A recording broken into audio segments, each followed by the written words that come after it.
يعتبر الفرنسي جون ريمي أو كما يطلق عليه بالفرنسية جولز ريميت هو الأب الروحي لبطولات كأس العالم منذ انطلاقها بعام 1930 ولغاية يومنا هذا. ولد جون ريمي في عام 1873 وهو محامي فرنسي. على الرغم من أنه لم يسبق أن لعب رياضة معينة، لكنه كان من عشاقها وكرس نفسه لها. فكان من إنجازاته تأسيس نادي رياضي في عام 1897 سمي حينها النجم الأحمر ريد ستار، الذي ما زال قائما إلى الآن. وكذلك كان له دور بارز في تأسيس أول دوري وطني في فرنسا بعام 1910. وكان له تطلعات أكبر من ذلك، فقام بتأسيس الاتحاد الفرنسي لكرة القدم في عام 1919 وكان هو أول رئيس له.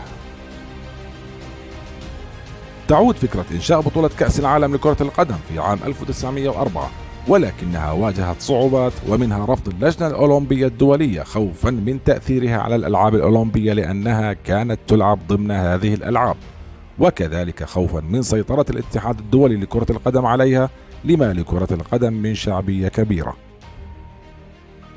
وعندما أصبح جون ريمي رئيسا للاتحاد الدولي لكرة القدم بعام 1921 قام مجددا بإحياء فكرة إقامة البطولة وسعى وراءها.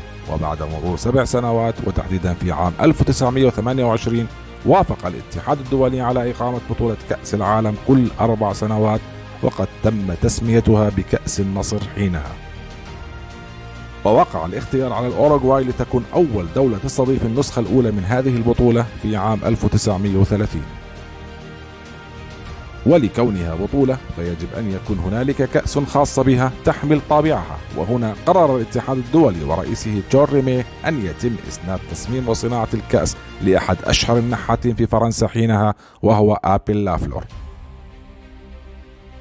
بدأ لافلور العمل في نحت وصناعة الكأس، وقد استعان في تصميم الكأس إلى نحت تمثال إله النصر عند الإغريق واليونان، والمعروفة باسم نايك أو نايكي، وهي سيدة فاردة لجناحيها إلى الأعلى وتقف على قاعدة من الرخام وتحمل قدرا على رأسها. ويبلغ طول الكأس 35 سنتيمتر، ويبلغ وزنه 3.8 كيلوغرام من الفضة المطعمة بالذهب.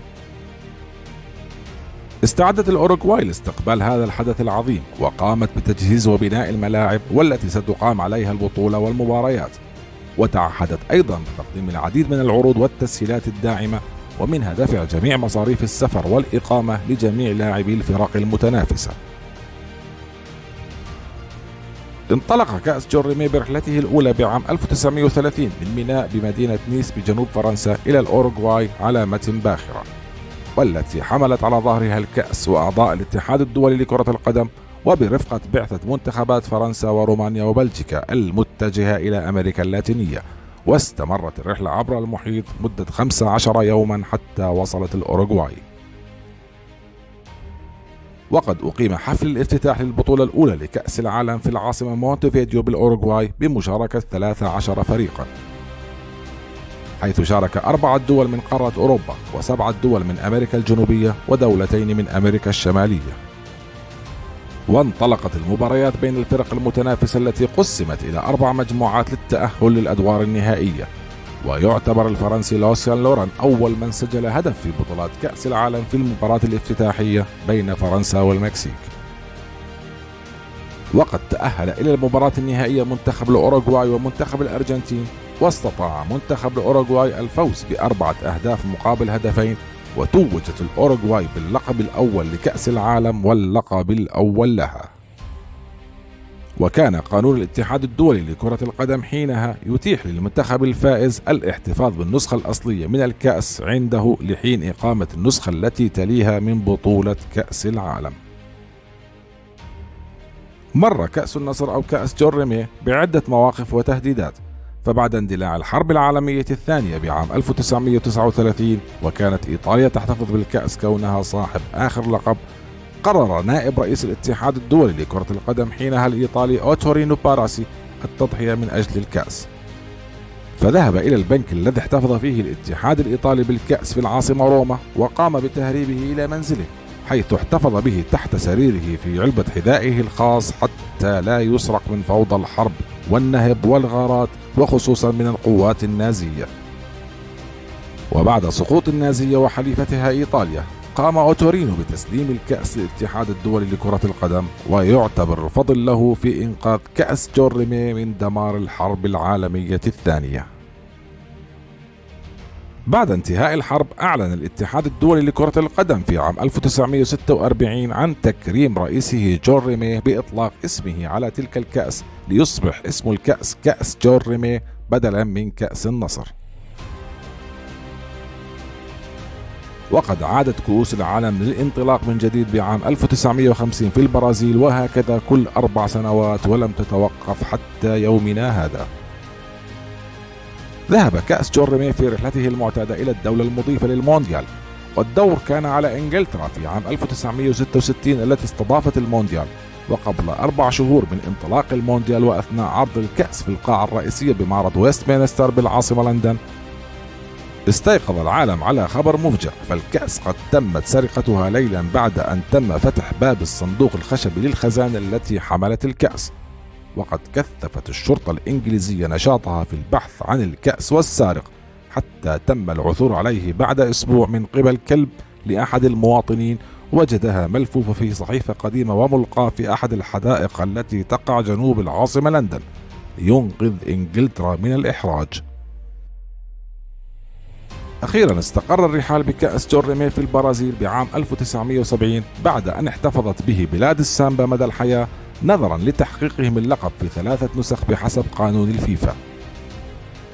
وتم الاحتفاظ به في مقر الاتحاد البرازيلي لكرة القدم داخل خزنة واجهتها محاطة بزجاج واقي من الرصاص حتى لا تتعرض للسرقة.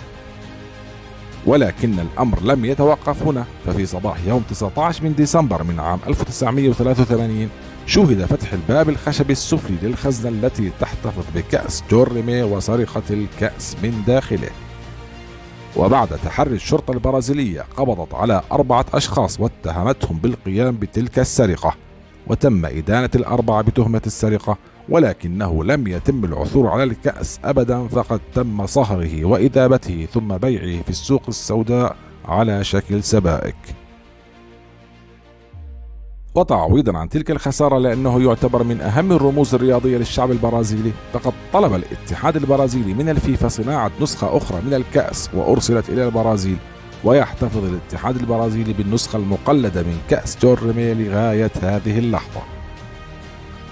لم يتبقى من كأس جون ريمي النسخة الأصلية سوى قطعة صغيرة، وهي القاعدة الرخامية التي تم استبدالها في عام 1954، حيث ظلت مختفية في خزائن الفيفا حتى تم العثور عليها بالصدفة في يناير 2015، ليخرج للعالم فقط 10 سنتيمتر من كأس جون ريمي النسخة الأصلية. في عام 1974 قررت الفيفا صناعة بديل لكأس جون ريمي الذي احتفظت به البرازيل، وتم تكليف الفنان الإيطالي سيلفيو غازانيغا لصناعة كأس جديدة، وهي النسخة المعروفة حاليا بكأس الفيفا، بطول 36.5 سنتيمتر، ويحتوي على 5 كيلوغرام من الذهب، ويعبر الكأس عن 2 من الشخصيات البشرية يحملان الكرة الأرضية في لحظة النصر.